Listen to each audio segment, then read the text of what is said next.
Buongiorno e ben ritrovati con l'informazione flash di New Sicilia, i principali titoli della mattina. Apriamo dalla politica nazionale. Giorgia Meloni si prepara a completare la squadra di governo con un mini impasto che, secondo le indiscrezioni, dovrebbe portare il vice sindaco di Palermo Giampiero Cannella al ruolo di sottosegretario alla cultura e il nisseno Massimo Dell'Utri alla Farnesina. La formalizzazione dovrebbe avvenire in giornata.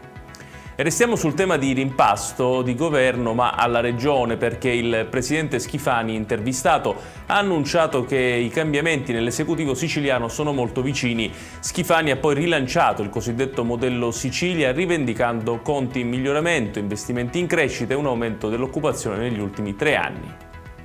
Schifani che dovrà occuparsi anche dei prossimi movimenti che riguardano il suo partito. Si fanno infatti sempre più insistenti le voci di un commissariamento di Forza Italia in Sicilia. In tal senso si attende il faccia a faccia tra il Presidente della Regione, Antonio Tajani, il 24 aprile prossimo a Roma in occasione dell'evento per i 50 anni del Partito Popolare Europeo.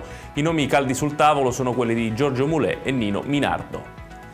Imponente blitz antimafia all'Alba a Niscemi, i carabinieri hanno eseguito 35 misure cautelari con 32 arresti in carcere e 3 ai domiciliari nell'ambito di un'inchiesta della DDA di Caltanissetta.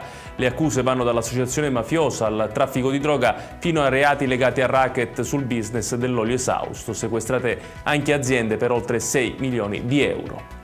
E chiudiamo con il caso di Gabriele Vaccaro, il giovane siciliano ucciso a Pavia. In attesa dell'interrogatorio del sedicenne accusato dell'omicidio previsto per domani, sono stati iscritti nel registro degli indagati altri 4 soggetti con l'accusa di omissione di soccorso. Si tratta degli amici dell'aggressore. Secondo gli investigatori sono stati immortalati dalle telecamere e sarebbero fuggiti subito dopo il colpo mortale senza prestare aiuto al ragazzo. Ed è tutto per questa edizione. Tutti i dettagli su queste notizie li trovate come sempre sul nostro sito www.newsicilia.it.